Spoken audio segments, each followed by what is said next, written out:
Geneva में हिंदू संवाददाता चित्रा सुब्रमण्यम ने अपने पेपर की ओर से मामले की जांच की और कई दस्तावेज एकत्र किए, जिसके आधार पर उन्होंने खुलासा किया कि वास्तव में कुछ बहुत शक्तिशाली लोगों को 64 करोड़ रुपए से अधिक का भुगतान किया गया था। इन सबके बीच एक नाम जो सामने आया, वह था एक इतालवी व्यवसायी ओटावियो क्वात्रोची का, जो इतालवी पेट्रोकेमिकल्स फर्म स्नम्प्रोगेटी का प्रतिनिधित्व करता था और उस पर भारत सरकार और अंतर्राष्ट्रीय व्यवसायों के बीच एक शक्तिशाली दलाल बनने का आरोप लगाया गया था, जिसका मुख्य कारण गांधी परिवार के साथ उसकी कथित निकटता थी। इंडियन एक्सप्रेस और द स्टेट्समैन ने भी बोफोर्स कांड के नाम से जाने जाने वाले पर लंबी रिपोर्ट दी। इस दौरान वीपी सिंह, जिन्हें वित्त से रक्षा में स्थानांतरित कर दिया गया था, ने भी बोफोर्स सौदे में भ्रष्टाचार के विवरणों का खुलासा किया था। वीपी सिंह आखिरकार कैबिनेट से बाहर हो गए। ऐसा लगता है कि इससे राजीव गांधी सरकार और यहां तक खुद प्रधानमंत्री के खिलाफ भी संदेह बढ़ गया है। राजीव गांधी की संसद में घोषणा के बारे में संदेह था कि कोई रिश्वत नहीं दी गई थी और कोई बिचौलिया शामिल नहीं था। राजीव गांधी, जिन्हें मिस्टर क्लीन उपनाम दिया गया था, को उनकी छवि के लिए एक अपूरणीय क्षति हुई। जुलाई 1988 में राजीव गांधी ने भारत सरकार द्वारा तैयार किए गए सबसे कठोर विधेयकों में से एक को पेश किया। विधेयक का उद्देश्य प्रेस की स्वतंत्रता की जांच करना था। इसमें यह प्रावधान था कि किसी समाचार पत्र, पत्रिका के संपादक या मालिक को आपराधिक आरोप और अपमानजनक लेखन के लिए कैद किया जा सकता है, जो कि राज्य द्वारा परिभाषित किया जाएगा। जाहिर है, उन्हें बोफोर्स घोटाले में खोजी पत्रकारिता के कारण इस उपाय को पेश करने के लिए प्रेरित किया गया था। बिल अंत में गिरा दिया गया था, लेकिन सरकार की छवि को और नुकसान पहुंचा था। कृषि अशांति, मानसून की विफलता अभी भी देश को त्रस्त कर रही थी और 1987 में सूखा गंभीर था, जिससे ग्रामीण संकट बहुत अधिक था। उड़ीसा में कालाहांडी जिला विशेष रूप से प्रभावित हुआ था। ग्रामीण इलाकों में असंतोष बारिश वाले क्षेत्रों से आगे सिंचित क्षेत्रों तक चला गया। किसान संगठनों का गठन किया गया। सबसे प्रसिद्ध थे शेतकारी संगठन, जिसका नेतृत्व शरदी ने किया था। जोशी, जो कभी एक सिविल सेवक थे, और महेंद्र सिंह टिकैत के नेतृत्व में भारतीय किसान संघ। जबकि पूर्व का आधार महाराष्ट्र में था, बाद वाले ने पंजाब और हरियाणा को कवर किया। इन नेताओं ने ग्रामीणों के भारत और शहरी मध्यम वर्ग के भारत के बीच देश में विभाजन की बात कही। सरकार द्वारा तैयार की गई आर्थिक नीतियों में पूर्व पर बहुत कम ध्यान दिया गया। उनकी मांग थी कि कृषि उत्पाद के लिए उच्च मूल्य और कृषि उपयोग के लिए सब्सिडी वाली बिजली हो। वास्तव में, हालांकि, ये संगठन अमीर और मध्यम स्तर के किसानों के प्रतिनिधि थे, न कि ग्रामीण समाज के वास्तव में गरीब वर्गों के। पूरे भारत में, चाहे शहरी हो या ग्रामीण क्षेत्रों में, गरीबों ने समान समस्याओं को साझा किया, जो शायद ही कभी आवाज उठाती थी। विदेश संबंध, राजीव गांधी ने अमेरिका के साथ संबंध सुधारने और उस देश के साथ वैज्ञानिक और आर्थिक संबंधों का विस्तार करने की ठानी। आर्थिक उदारीकरण की उनकी नीतियों और सूचना प्रौद्योगिकी पर जोर ने उन्हें अमेरिका और अन्य पश्चिमी देशों के करीब ला दिया। कहा जाता है कि राजीव गांधी ने अमेरिकी राष्ट्रपति रोनाल्ड रीगन के लिए एक सीधे निजी चैनल का इस्तेमाल किया था, जिसके कारण पाकिस्तान को अवाक्स विमानों की प्रस्तावित आपूर्ति रद्द कर दी गई थी। पश्चिम के करीब जाने के बावजूद राजीव गांधी परमाणु अप्रसार के मुद्दे पर दबाव के आगे नहीं झुके, जिसे उन्होंने सार्वभौमिक निरस्त्रीकरण के साथ जोड़ा, जैसा कि भारतीय नीति ने हमेशा किया था। जून 1988 में संयुक्त राष्ट्र महासभा के 15वें विशेष सत्र में राजीव ने परमाणु हथियारों से मुक्त दुनिया के बारे में बात की और एक परमाणु हथियार मुक्त और अहिंसक विश्व व्यवस्था की शुरुआत के लिए अपनी कार्य योजना को सामने रखा। 1986 में सेशल्स के राष्ट्रपति को तख्तापलट का सामना करना पड़ा और उन्होंने भारत से मदद मांगी। राजीव गांधी सरकार ने ऑपरेशन फ्लावर्स आर ब्लूमिंग नामक एक मिशन में तख्तापलट को रोकने में मदद करने के लिए भारतीय नौसेना को सेशल्स के तटों तक पहुंचने के लिए अधिकृत किया। फिर 1988 में मालदीव को एक तख्तापलट के प्रयास का सामना करना पड़ा, जिसके अपराधी को स्पष्ट रूप से श्रीलंका के एक तमिल अलगाववादी संगठन के सशस्त्र भाड़े के सैनिकों द्वारा सहायता प्रदान की गई थी। Liberation organisation of Tamil Eelam plot. Maldives सरकार ने भारत की मदद मांगी, जिस पर राजीव गांधी ने कैक्टस नाम के एक ऑपरेशन कोड में भारतीय सेना की तैनाती का आदेश दिया। तख्तापलट टल गया। 1987 में भारत ने मैक्वेड पोस्ट पर फिर से कब्जा कर लिया। विवादित सियाचिन क्षेत्र, जिसे ऑपरेशन राजीव कहा गया था। दिसंबर 1988 में राजीव गांधी 1954 में जवाहरलाल नेहरू के बाद चीन की यात्रा करने वाले पहले भारतीय प्रधानमंत्री बने। 1986-87 में उत्तर पूर्वी सीमा पर सुमदोरोंगचू में भारतीय और चीनी सैनिकों के बीच गतिरोध था। हालांकि राजीव गांधी की यात्रा से संबंध बेहतर हुए। देंग शियाओपिंग के साथ उनकी सौहार्दपूर्ण बैठक हुई। हालांकि वे राज्य के प्रमुख या सरकार के प्रमुख या महासचिव कम्युनिस्ट पार्टी के नहीं थे, लेकिन चीन में एक महत्वपूर्ण व्यक्ति थे।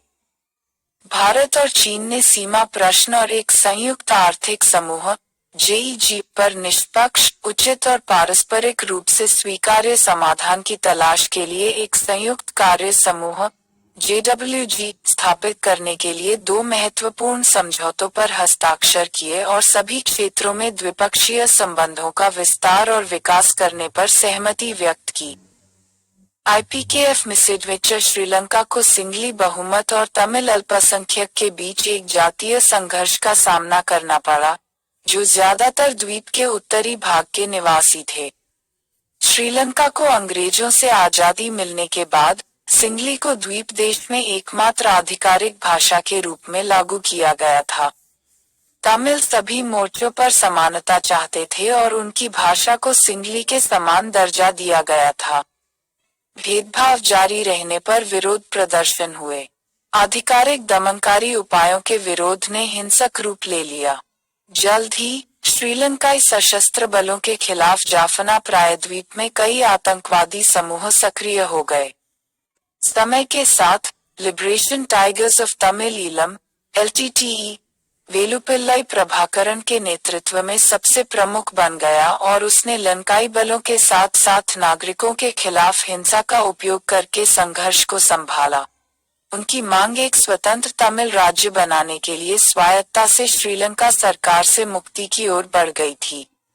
हालांकि यह श्रीलंका का आंतरिक मामला था। जाफना की घटनाओं ने तमिलनाडु में तनाव पैदा कर दिया, जहां कई लोगों ने श्रीलंका के करीब महसूस किया। लंका तमिल लिट्टे ने तमिलनाडु को एक शरणस्थली के रूप में इस्तेमाल किया और राज्य सरकार उनके हितों के प्रति सहानुभूति रखती थी, यहाँ तक केंद्र सरकार भी चुप रही।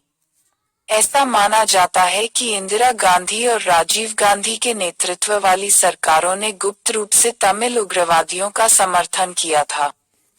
जब श्रीलंकाई सेना ने क्रूर बल के साथ जवाब दिया और जाफना के तमिल बहुसंख्यक जिले को अवरुद्ध कर दिया, तो राजीव गांधी ने पहले समस्या को कूटनीतिक रूप से हल करने का प्रयास किया, लेकिन घेराबंदी जारी रही। भारत को उम्मीद थी कि श्रीलंका की सरकार समुद्र के रास्ते संकटग्रस्त तमिलों को राहत सामग्री भेजकर भारत के प्रति उत्तरदायी होगी।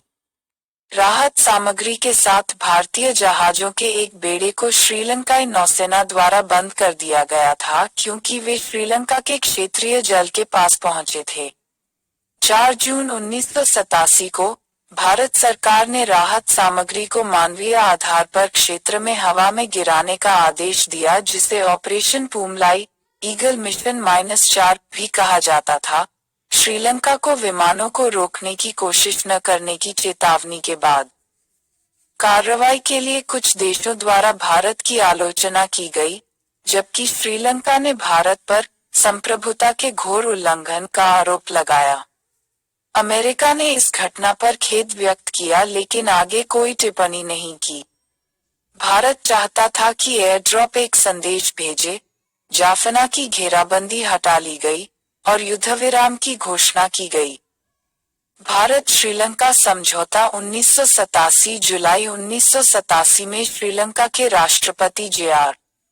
जयवर्धने ने राजीव गांधी से द्वीप देश के जातीय संघर्ष में मध्यस्थता परिणामस्वरूप 29 जुलाई 1987 को कोलंबो में दोनों नेताओं द्वारा भारत श्रीलंका शांति समझौते पर हस्ताक्षर किए गए। संयोग से कोलंबो की इस यात्रा के अवसर पर ही भारतीय प्रधानमंत्री के लिए आयोजित गार्ड ऑफ ऑनर में एक श्रीलंकाई द्वारा राजीव गांधी पर हमला किया गया था, जो कि एक हत्या का प्रयास लग रहा था। राजीव गांधी गंभीर रूप से घायल होने से बाल बाल बचे। शांति समझौता शायद अपने दायरे में बहुत महत्वाकांक्षी था, जिसमें 3 विवादास्पद मुद्दों को संबोधित करना था। रणनीतिक हित, श्रीलंका में भारतीय मूल के लोग और श्रीलंका में तमिलों के अधिकार।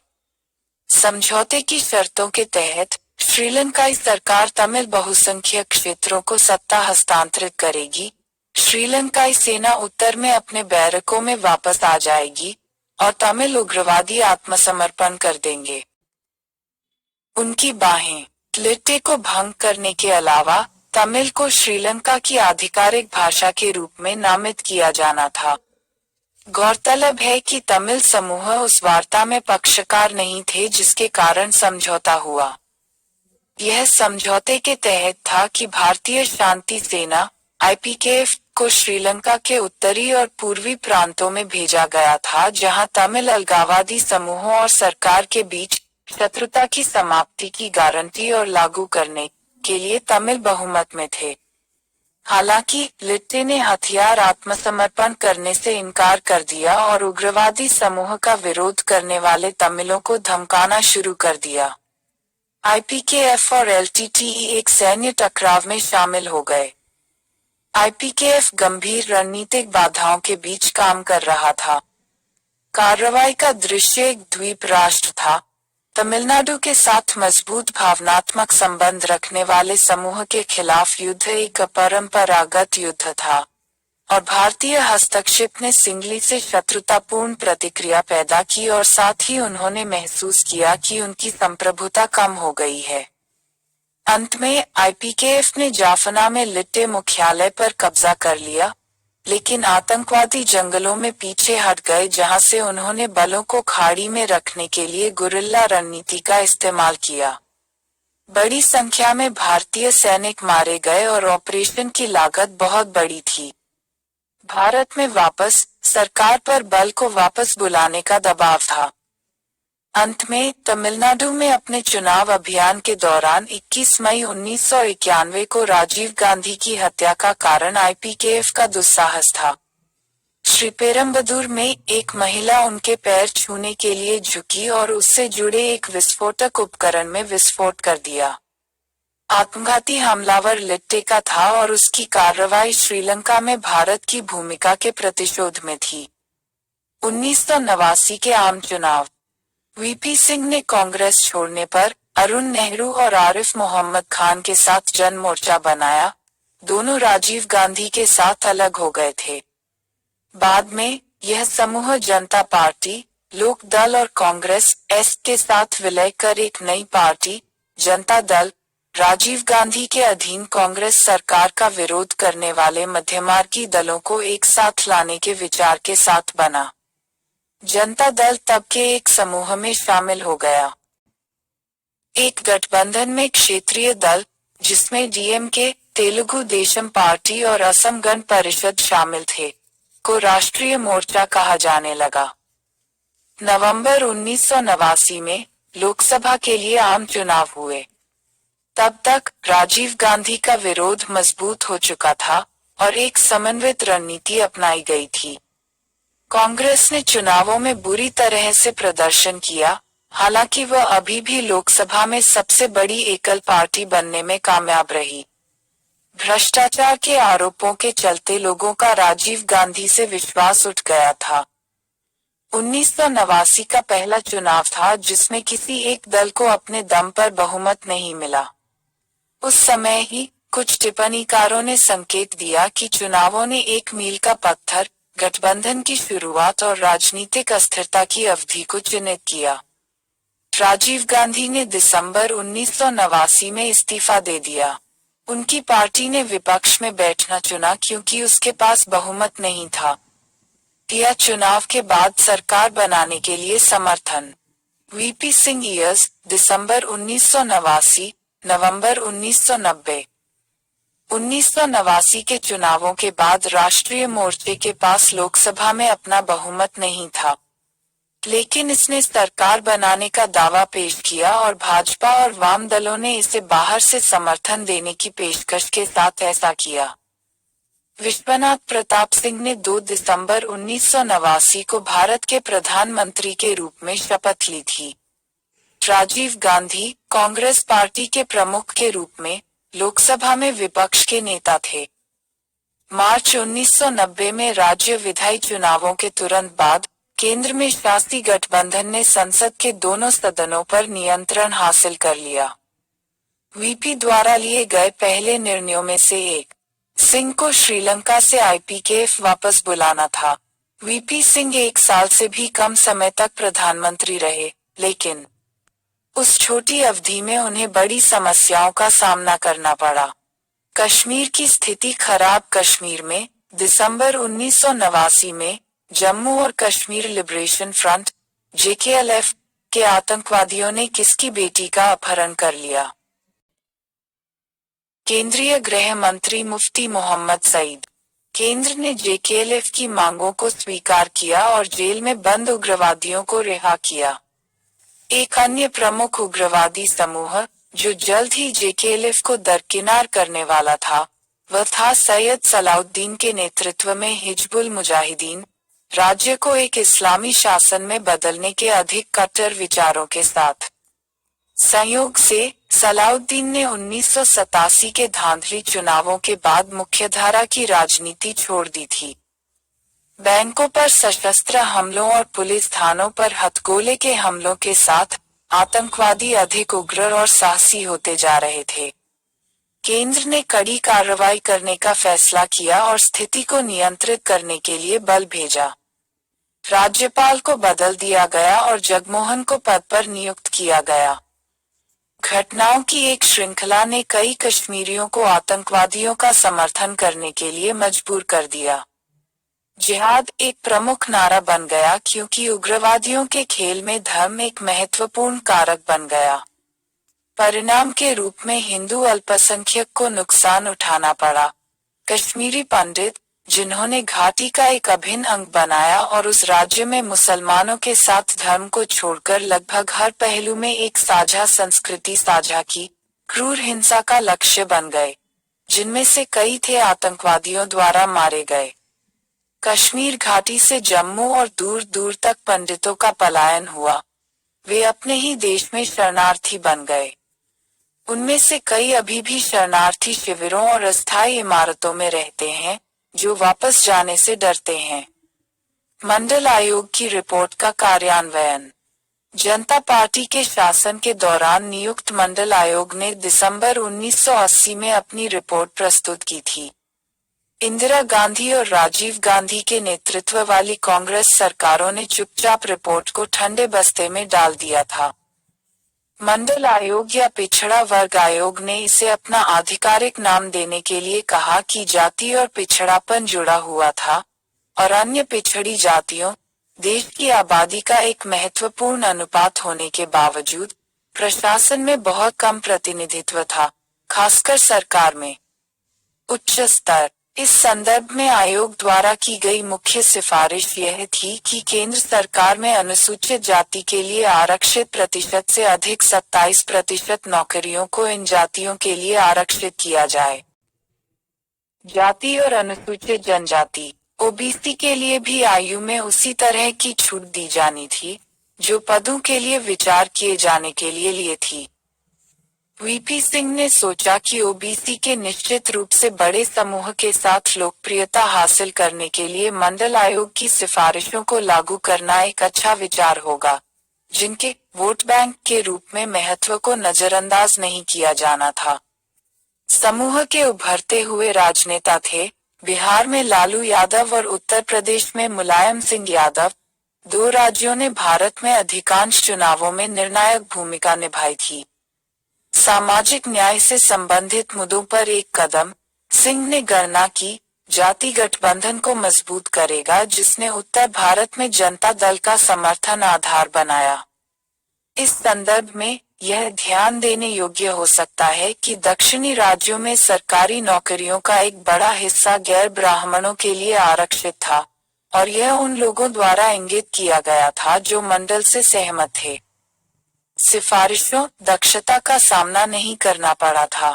7 अगस्त 1990 को वीपी सिंह ने संसद में घोषणा की कि उनकी सरकार ने मंडल आयोग की रिपोर्ट को स्वीकार कर लिया है और मंडल आयोग द्वारा चिन्हित सामाजिक और शैक्षिकी रूप से पिछड़े वर्गों के लिए केंद्र सरकार की सेवाओं के सभी स्तरों पर 27% आरक्षण लागू करेगी।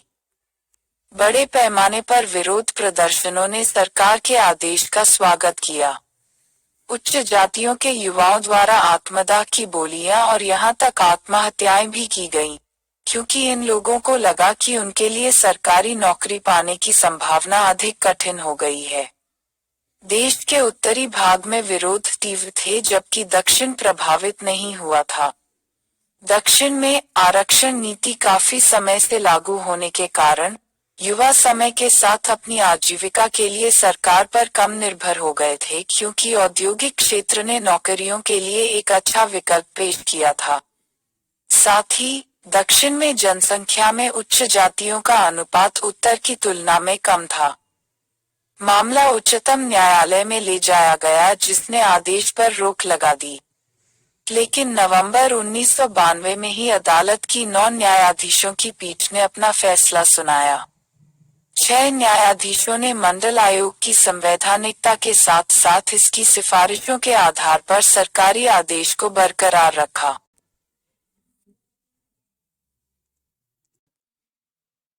तीन न्यायाधीशों ने एक असहमतिपूर्ण दृष्टिकोण पेश किया कि कौन वंचित था। यह तय करने में जाति के बजाय वैयक्तिक मानदंड का उपयोग किया जाना चाहिए। हालांकि शीर्ष अदालत ने 2 शर्तें रखीं। आरक्षण 50% से अधिक नहीं होना चाहिए और जाति मानदंड भर्ती स्तर तक सीमित होना चाहिए और पदोन्नति के मामले में लागू नहीं होना चाहिए। जब तक फैसला आया, तब तक अधिकांश राजनीतिक दल आरक्षण के आदेश से मेल मिलाप कर चुके थे। उन्होंने महसूस किया कि इसका विरोध करना राजनीतिक रूप से हानिकारक साबित होगा।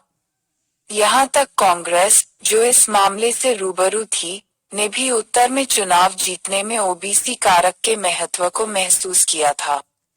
1991 में सत्ता में आई नरसिम्हा राव सरकार ने पहले ही सितंबर 1991 में मंडल की सिफारिशों के पक्ष में एक नया आदेश जारी कर दिया था, इस शर्त के साथ कि 27% आरक्षण के भीतर ओबीसी के गरीब वर्गों को वरीयता दी जाएगी। मंडल से मंदिर, रथ यात्रा और पतन।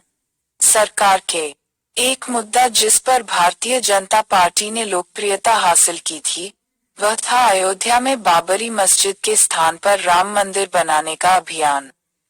मंडल की सिफारिश के लागू होने के साथ ही भाजपा खुद इस बात को लेकर विभाजित हो गई थी कि इस कदम का समर्थन किया जाए या इसका विरोध किया जाए। जहां कुछ लोगों ने सोचा कि यह हिंदू समाज को खंडित करने की योजना है, वहीं अन्य लोगों ने महसूस किया कि ओबीसी आकांक्षाओं को पूरा करने की जरूरत है। अंत में भाजपा ने हिंदुओं को लामबंद करने के लिए मंदिर कार्ड खेलने का फैसला किया।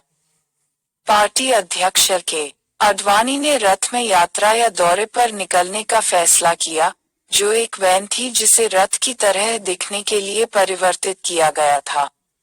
सितंबर 1990 में सोमनाथ में शुरू हुई रामरथ यात्रा बीच में कई राज्यों का दौरा करने के बाद अयोध्या में समाप्त होनी थी। वीपी सिंह को एक दुविधा का सामना करना पड़ा।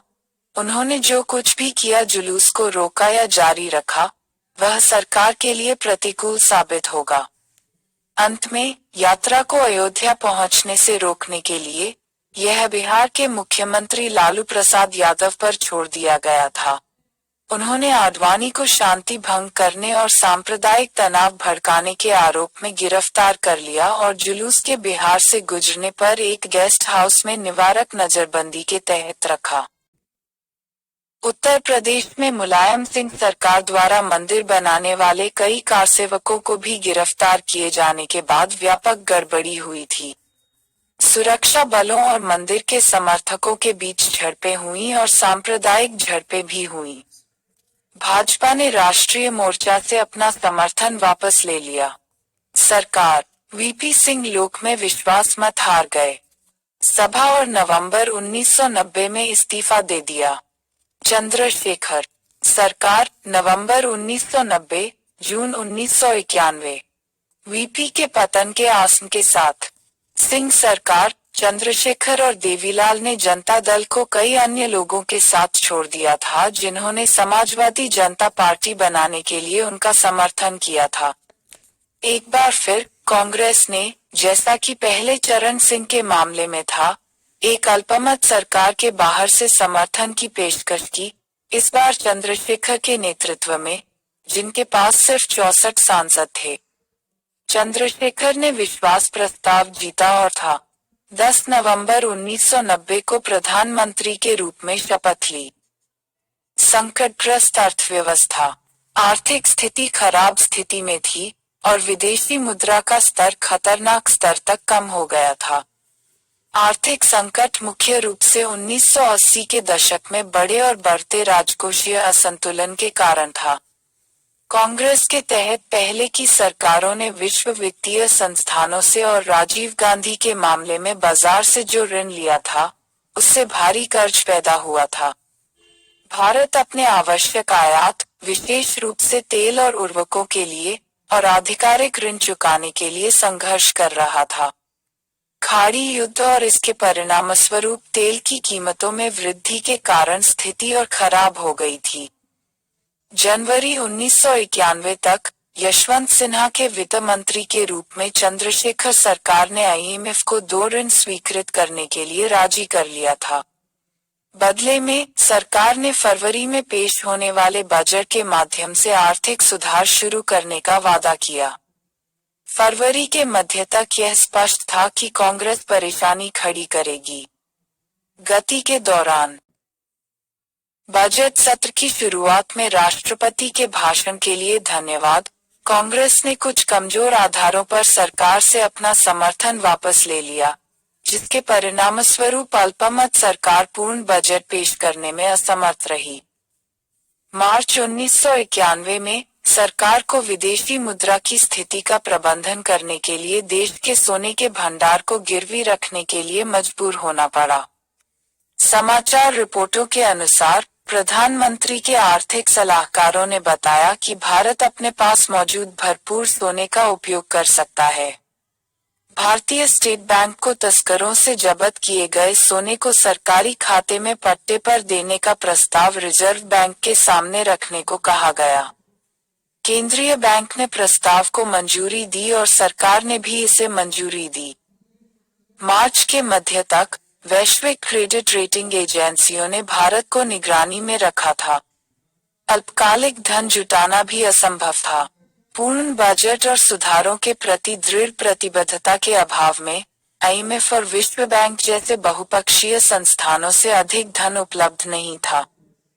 यह एक गंभीर तरलता संकट की इन परिस्थितियों में संप्रभु भुगतान में चूक की संभावना के साथ था कि चंद्रशेखर, हालांकि उस समय केवल एक कार्यवाहक प्रधानमंत्री थे, ने धन जुटाने के लिए सोने को गिरवी रखने के निर्णय को अधिकृत किया। यह एक अपरिहार्य कदम था। हालांकि जब यह ज्ञात हुआ और आलोचना की गई कि इसने भारत को अपमानित किया है, तो एक सार्वजनिक आक्रोश था, यह इस कदम से भुगतान संतुलन संकट को पूरा करने में मदद करने के अलावा अगली सरकार को आर्थिक सुधार की अपनी बहुप्रतीक्षित प्रक्रिया शुरू करने में मदद मिली।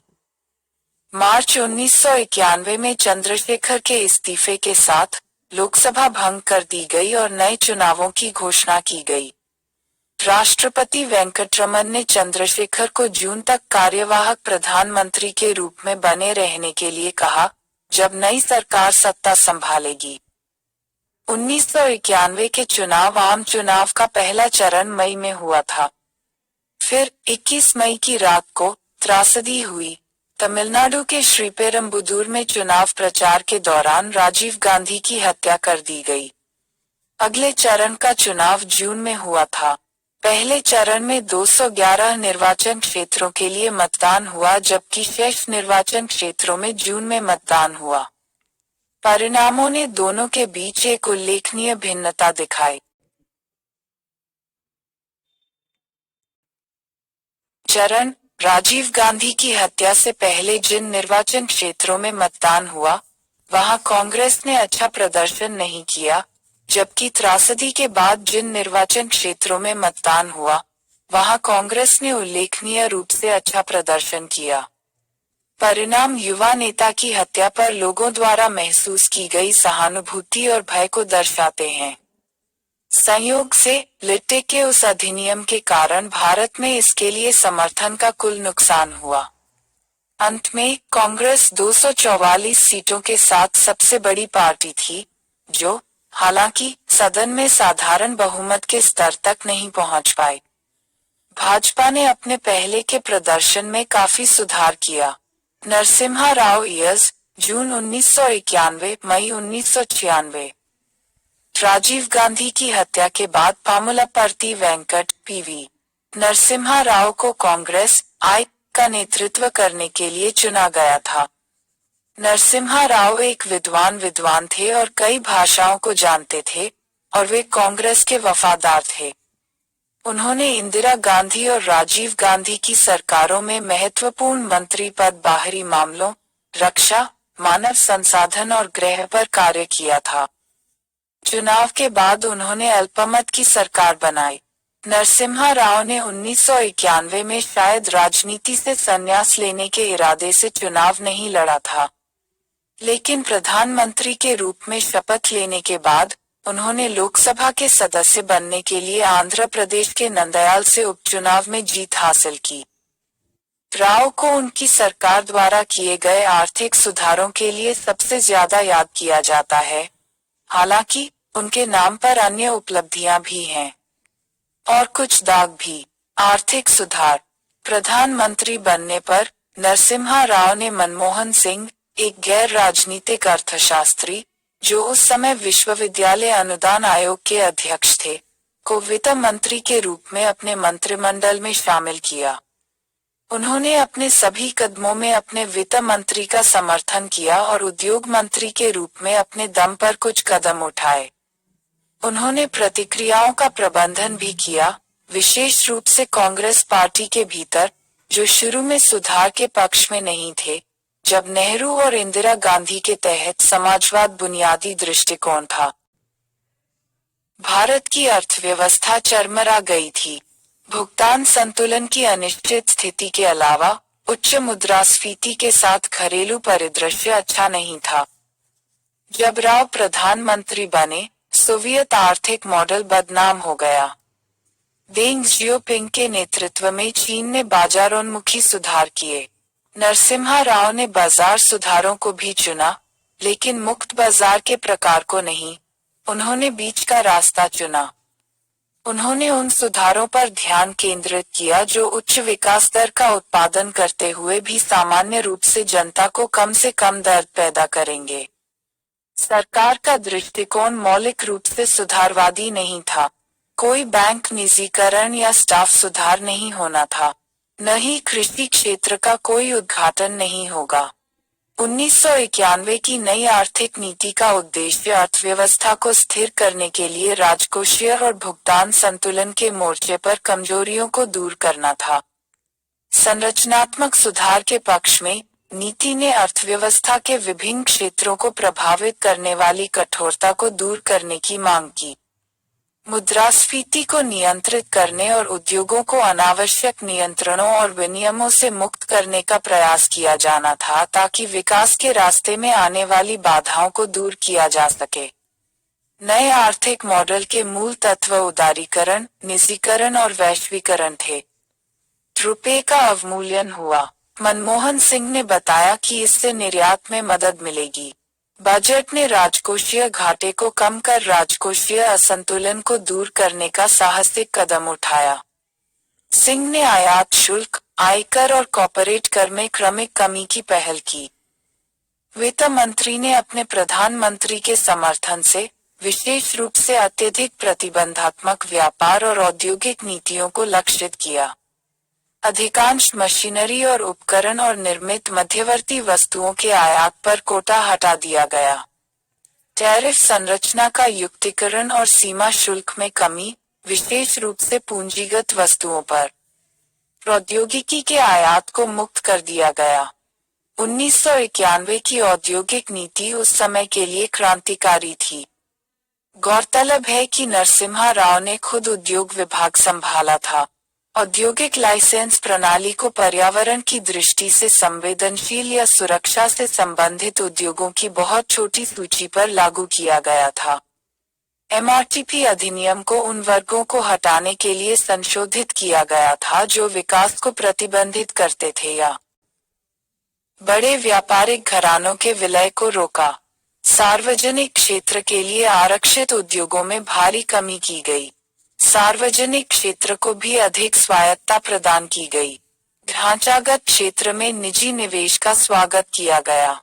विदेशी स्वामित्व पर प्रतिबंधों को उदार बनाया गया। विदेशी निवेश को धीरे धीरे उदार बनाया गया। निजी क्षेत्र के साथ सेवा क्षेत्र को भी उदार बनाया गया था। क्षेत्र को बीमा, बैंकिंग, दूरसंचार और में निवेश करने की अनुमति।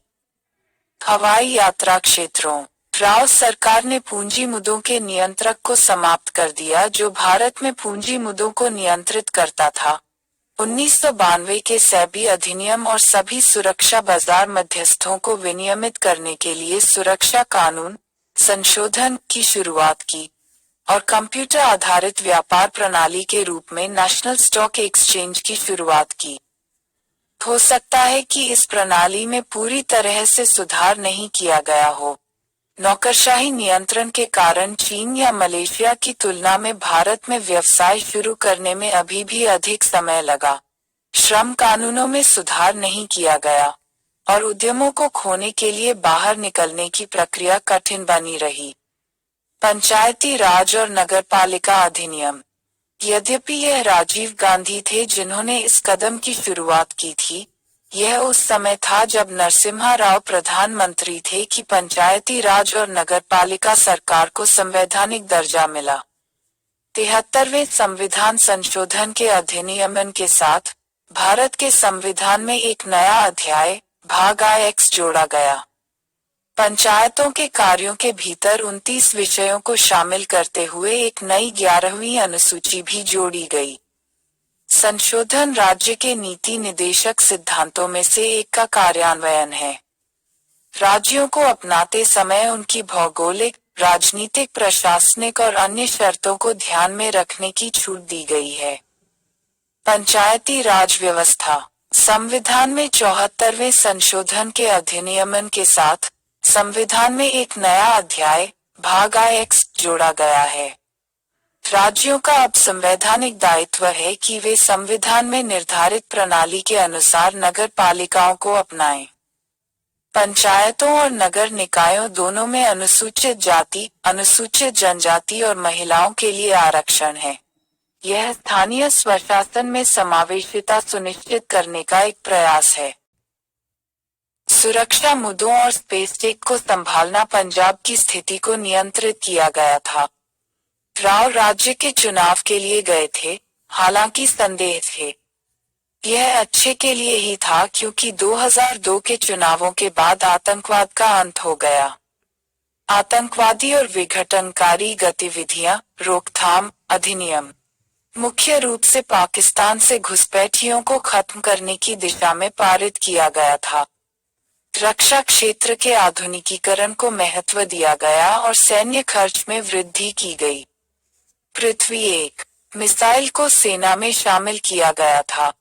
यह व्यापक रूप से माना जाता है कि यह नरसिम्हा राव थे जिन्होंने यह सुनिश्चित किया कि भारत के परमाणु कार्यक्रम ने प्रगति की।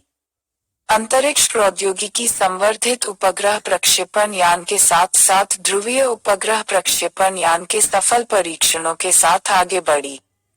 विदेश नीति 1991 में सोवियत संघ का विघटन हो गया और भारतीयों को अपनी विदेश नीति पर पुनर्विचार करने के लिए मजबूर होना पड़ा क्योंकि शीत युद्ध नहीं था और ब्लॉक राजनीति का अब अंतर्राष्ट्रीय संबंधों में कोई स्थान नहीं था। अमेरिका के साथ भारत के संबंध धीरे धीरे सुधरने लगे, लेकिन भारत ने पश्चिम के अन्य देशों के साथ साथ जापान, इजराइल, ब्राजील और दक्षिण अफ्रीका के साथ भी मजबूत संबंध बनाने की कोशिश की। शीत युद्ध के बाद भारत की विदेश नीति उसकी आर्थिक नीति के साथ घनिष्ठ रूप से जुड़ी हुई थी। राव ने भारत को आसियान, दक्षिण पूर्व एशियाई राष्ट्रों का संघ के करीब लाने के प्रयास में पूर्व की ओर देखो नीति शुरू की।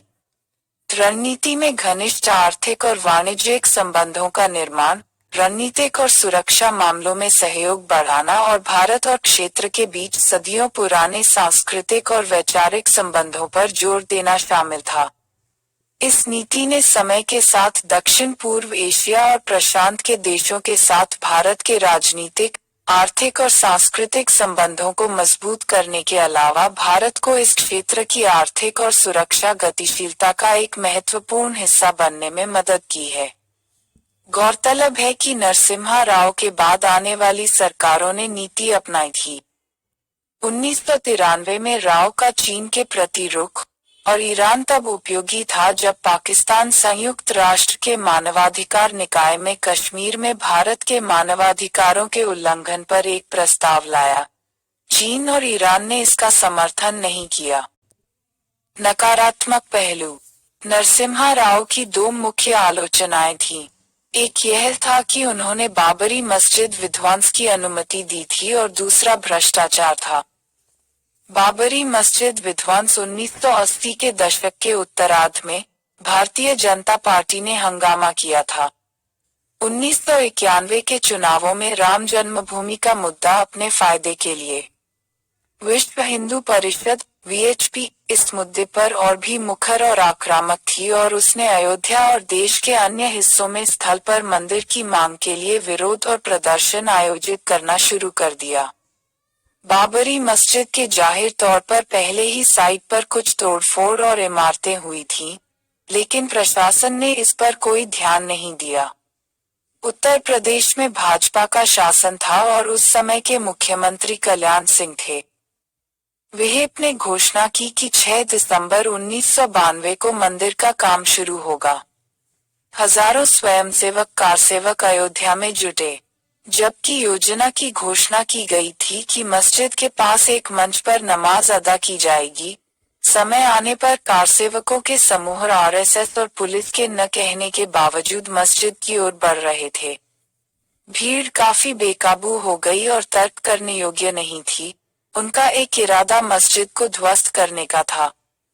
वे लोहे की छड़ों और अन्य औजारों से लैस थे और जल्द ही मस्जिद की दीवारों को नाप दिया था। वहां भाजपा के नेता एकत्र हुए, जैसे एलके। कहा जाता है कि आडवाणी ने इन कारसेवकों को वापस बुला लिया, लेकिन कोई फायदा नहीं हुआ। पुलिस ने स्थिति को नियंत्रित करने के लिए कुछ नहीं किया। मस्जिद पर जल्द ही हमला किया गया और मलबे में तब्दील हो गया। भाजपा ने स्पष्ट किया कि वह बर्बरता करने वाली पार्टी नहीं थी और ऐसा होना एक दुर्भाग्यपूर्ण बात थी। यह दुर्भाग्यपूर्ण से अधिक था, यह दुखद और अशुभ था और इसके दीर्घकालिक परिणाम होंगे। बीजेपी नेताओं को गिरफ्तार कर लिया गया। उत्तर प्रदेश और देश के कई अन्य हिस्सों में सांप्रदायिक दंगे भड़क उठे, जिसके परिणामस्वरूप कई मौतें हुईं। बॉम्बे सबसे बुरी तरह पीड़ितों में से एक था, जिसमें शिवसेना ने हिंसा को भड़काया था। 1993 में दुबई में स्थित कुछ माफिया सरगनाओं द्वारा रचे गए रणनीतिक स्थानों पर शहर में बम विस्फोट हुए, जाहिर तौर पर पहले मुसलमानों पर हुए हमलों के प्रतिशोध में। यह तथ्य कि कल्याण सिंह ने स्थिति को बदसूरत होने से रोकने के लिए कुछ नहीं किया, को माफ नहीं किया जा सकता है। एक मुख्यमंत्री के रूप में वह राज्य का एक अधिकार था और उसे कानून को बनाए रखना चाहिए और उसे लागू करना चाहिए था। केंद्र की गैर कार्यवाही ने कई लोगों को चौंका दिया और आलोचना की। निश्चित रूप से यह इंगित किया गया था कि राष्ट्रपति शासन संकट की आशंका में लगाया जाना चाहिए था और केंद्रीय बलों को हस्तक्षेप करने और स्थिति को नियंत्रित करने के लिए कड़े आदेश दिए जाने चाहिए थे। शायद प्रधानमंत्री नहीं चाहते थे कि कड़ी कार्रवाई करके खुद को और अपनी पार्टी को हिंदू विरोधी करार दिया जाए। उत्तर प्रदेश सरकार को बर्खास्त कर दिया गया था और राज्य में तबाह होने के बाद ही राष्ट्रपति शासन लगाया गया था। इस घटना और इसके बाद हुए दंगों के कारण दुनिया भर में भारत की छवि खराब हुई थी। इस बात की गंभीर भविष्यवाणियां थीं कि भारत अप्रभावी सरकार वाले उन अराजक देशों में से एक बन जाएगा या किसी प्रकार की तानाशाही बन जाएगा। भविष्यवाणियां सच नहीं हुई, लेकिन बाबरी मस्जिद विध्वंस आधुनिक भारत के इतिहास में एक धब्बा बना हुआ है जो वर्षों से अशुभ रूप से प्रतिध्वनित हो रहा है। जिस समाज में अब तक हिंदुओं और मुसलमानों के बीच कोई खुली दुश्मनी नहीं थी, हालांकि शिकार की भावना दोनों ने महसूस की थी और सांप्रदायिक दंगे हुए थे, अब दोनों समुदायों के बीच खुला संदेह और यहाँ तक दुश्मनी भी थी।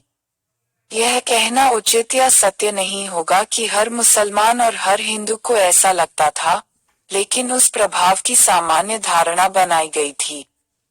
लिब्रहान आयोग गृह मंत्रालय के आदेश से बाबरी मस्जिद विध्वंस के 10 दिन बाद एक आयोग नियुक्त किया गया था। एक सदस्यीय आयोग, जिसमें पंजाब और हरियाणा उच्च न्यायालय के एक मौजूदा न्यायाधीश, न्यायमूर्ति लिब्रहान शामिल थे, को 6 दिसंबर 1992 को राम जन्मभूमि बाबरी मस्जिद परिसर में हुई घटनाओं के अनुक्रम की जांच करने का कार्य सौंपा गया था, जिसके परिणामस्वरूप संरचना के विनाश में। आयोग ने अपनी रिपोर्ट करीब 17 साल बाद जून 2009 में सौंपी, जब यूपीए सरकार में थी।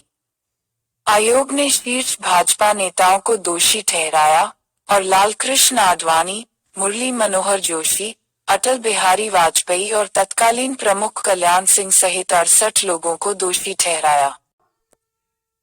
उत्तर प्रदेश के मंत्री। इसने उत्तर प्रदेश में कल्याण सिंह के नेतृत्व वाली भाजपा सरकार की पहचान बाबरी मस्जिद को ध्वस्त करने की साजिश को अंजाम देने की कुंजी के रूप में की।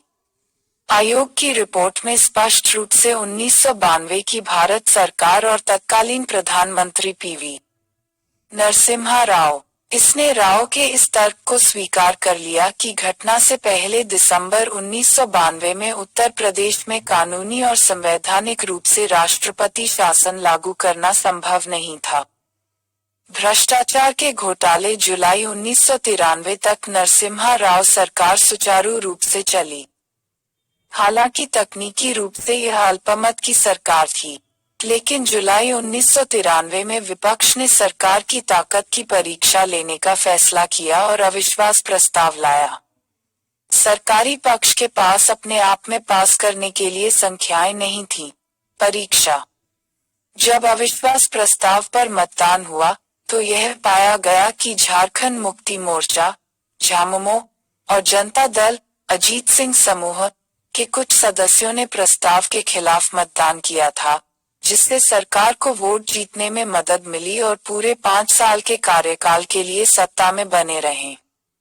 बाद में यह आरोप लगाया गया कि झामुमो सदस्यों को नरसिम्हा राव ने एक प्रतिनिधि के माध्यम से रिश्वत दी थी। 1996 में राव के प्रधानमंत्री नहीं रहने के बाद मामले की जांच हुई। एक विशेष अदालत ने राव और उनके सहयोगी बूटा सिंह, जिन पर कथित तौर पर सांसदों को प्रधानमंत्री के पास ले जाने का आरोप है, को दोषी ठहराया। हालांकि एक उच्च न्यायालय में अपील करने पर निर्णय को उलट दिया गया था, मुख्य रूप से महतो की विश्वसनीयता से जुड़े संदेह के कारण, जिन्होंने कहा था कि उन्होंने रिश्वत ली थी। राव और बूटा सिंह दोनों को 2002 में आरोपों से मुक्त कर दिया गया था।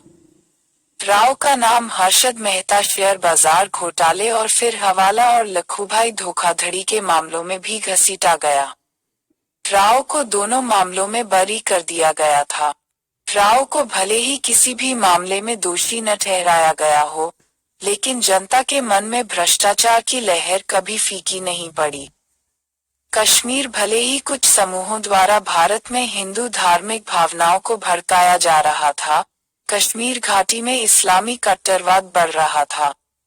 1980 और 1990 के दशक में पाकिस्तान की सक्रिय मदद से आतंकवाद में वृद्धि हुई। धार्मिक भावना को तीव्र किया गया और इससे जोड़ा गया। भारतीय राज्य से कश्मीर की मुक्ति रोना जिहाद के लिए था और लश्कर-ए-तैयबा जैसे समूह चाहते थे कि कश्मीर पाकिस्तान में शामिल हो जाए। यह समूह तेजी से प्रमुखता प्राप्त कर रहा था, जेकेएलपी जैसे अन्य समूहों को दबाने की कोशिश कर रहा था जो पाकिस्तान में शामिल होने के बजाय स्वतंत्रता चाहते थे और बांग्लादेश के निर्माण में अपनी भूमिका के लिए भारत के खिलाफ प्रतिशोध के लिए काम कर रहे थे। कट्टरवाद केवल भारतीय राज्य तंत्र से लड़ने तक ही सीमित नहीं था, बल्कि सिनेमा, धूम्रपान और शराब पीने पर प्रतिबंध लगाने के साथ साथ महिलाओं को बुर्का पहनने के लिए मजबूर करने के साथ जीवन के तरीके को बदलने के लिए विस्तारित किया गया था। पंडितों को उग्रवादियों की हरकतों का खामियाजा भुगतना पड़ा। उन्हें अपने घर और कश्मीर छोड़ने और शरणार्थी बनने के लिए मजबूर होना पड़ा। 1996 के आम चुनाव मई 1996 में नरसिम्हा राव ने आम चुनावों में कांग्रेस की भारी हार के बाद इस्तीफा दे दिया। बाद में उन्होंने पार्टी प्रमुख के पद से भी इस्तीफा दे दिया। चुनाव 3 विषयों पर लड़े गए: अयोध्या, अर्थव्यवस्था, भ्रष्टाचार। धार्मिक और जाति के आधार पर रेखाएं खींची गईं। इसके अलावा कांग्रेस गुटों द्वारा फाड़ दी गई थी और नरसिम्हा राव सरकार के खिलाफ पार्टी के भीतर से ही परिस्थितियों और भ्रष्टाचार के आरोपों को गलत तरीके से चलाने के लिए कई आरोप लगाए गए थे। परिस्थितियों में फैसला खंडित किया गया था। किसी भी पार्टी को इतनी सीटें नहीं मिली कि वह अपने दम पर सरकार बना सके। भाजपा ने सबसे अधिक सीटें 161 जीती, जबकि समता पार्टी, शिवसेना और हरियाणा विकास पार्टी के सहयोगी दलों ने कुल 26 सीटें जीती, जिससे भाजपा समूह को कुल 187 सीटें मिली। कांग्रेस को दूसरा स्थान मिला, जबकि जनता दल, तेलुगु देशम और वाम मोर्चे से बने नेशनल फ्रंट ने 114 सीटें जीती। 1996 के आम चुनावों की एक और विशेषता यह थी कि कई मजबूत क्षेत्रीय और राज्य दलों ने सत्ता के 3 मुख्य दावेदारों में से किसी के साथ गठबंधन करने में कोई दिलचस्पी नहीं दिखाई। दलित आवाज का उदय। यहाँ तक जब राजनीतिक दल धर्म और ओबीसी के आधार पर लोगों का प्रतिनिधित्व करने लगे थे, दलितों, आधिकारिक अनुसूचित जाति या गांधीवादी शब्द हरिजन की तुलना में अब बहुत अधिक इस्तेमाल किया जाता है, को भी उनकी अपनी पार्टी द्वारा प्रतिनिधित्व करने के लिए समेकित किया जा रहा था। पहले के समय में कांग्रेस ने हमेशा दलित वोटों को खींचा था और अंबेडकर की मृत्यु के बाद दलितों को जगजीवन राम में एक नेता मिला। इस पहलू में कांग्रेस को केवल महाराष्ट्र में रिपब्लिकन पार्टी और उसी राज्य में अधिक उग्रवादी दलित पैंथर्स द्वारा चुनौती दी गई थी। लेकिन साथ ही 1970 के दशक में कांशीराम ने अपनी सरकारी नौकरी छोड़कर दलित सरकारी कर्मचारियों को एक संगठन में लामबंद किया था। All India backward and minority communities employees federation (BAMCEF) इस संगठन ने बड़ी संख्या में अनुयायियों को आकर्षित किया। प्रोत्साहित होकर कांशीराम ने एक राजनीतिक दल, बहुजन समाज पार्टी (बसपा) की शुरुआत की, जो, जैसा कि बहुजन नाम की पसंद से संकेत मिलता है, न केवल दलितों का प्रतिनिधित्व करना था बल्कि अन्य पिछड़ी जातियों के साथ साथ मुसलमानों और अन्य लोगों का भी प्रतिनिधित्व करना था। समय, प्रभाव क्षेत्र मुख्यतः उत्तर प्रदेश था। दलितों को इस आख्यान से आकर्षित किया गया था कि बसपा ने प्रस्तुत किया कि कांग्रेस उन्हें केवल वोट बैंक के रूप में इस्तेमाल कर रही थी, जबकि बसपा सामाजिक न्याय और परिवर्तन के लिए खड़ी थी, जो दलितों को प्रगति के पथ पर ले जाएगा। बसपा ने 1984 का चुनाव लड़ा, लेकिन कुछ वोट हासिल करने के बावजूद उसे कोई सीट नहीं मिली।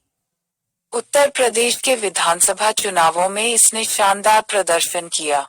1993 में पार्टी ने 60 से अधिक सीटें जीती, ज्यादातर कांग्रेस से वोट खींचकर, और समाजवादी पार्टी और भाजपा के साथ उत्तर प्रदेश की राजनीति में एक प्रमुख खिलाड़ी बन गई। मायावती, काशीराम की एक शिष्या, बसपा के नेता के रूप में उनके उत्तराधिकारी बनी। वह थी जिसने अन्य जाति समूहों और राजनीतिक दलों के साथ गठबंधन बनाया था। उन्होंने 1989 में लोकसभा सीट जीती। 1995 में, जून 1995 में, उन्होंने उत्तर प्रदेश की मुख्यमंत्री के रूप में सेवा करने वाली भारत की पहली दलित महिला बनकर इतिहास रच दिया। यद्यपि उनका कार्यकाल छोटा था, बाद के वर्षों में उन्हें राज्य के मुख्यमंत्री के रूप में वापस आना था। 2007 में वह मुख्यमंत्री बनी और इस बार वह 2012 तक उस पद पर रहीं। 1996 और 1999 के बीच 3 प्रधानमंत्री। अब सरकारों के त्वरित परिवर्तन का दौर शुरू हुआ। 1996-1999 की अवधि में 3 प्रधानमंत्रियों को शीर्ष पर देखा गया। भाजपा ने 1996 में अब तक की सबसे बड़ी जीत हासिल की। चुनाव, लेकिन अपने सहयोगियों के साथ भी, यह अपने दम पर सरकार बनाने के लिए आवश्यक साधारण बहुमत से बहुत दूर था। राष्ट्रीय मोर्चा कांग्रेस या भाजपा की जगह लेने के एजेंडे के साथ एक दावेदार के रूप में उभरा। चुनावों ने भी पहली बार क्षेत्रीय और राज्य दलों की ताकत दिखाई। प्रधानमंत्री के रूप में वाजपेयी का अल्पकालिक कार्यकाल। मंत्री, चूंकि यह लोकसभा में सबसे बड़ी पार्टी थी, भाजपा को राष्ट्रपति शंकर दयाल शर्मा ने सरकार बनाने की कोशिश करने के लिए बुलाया था।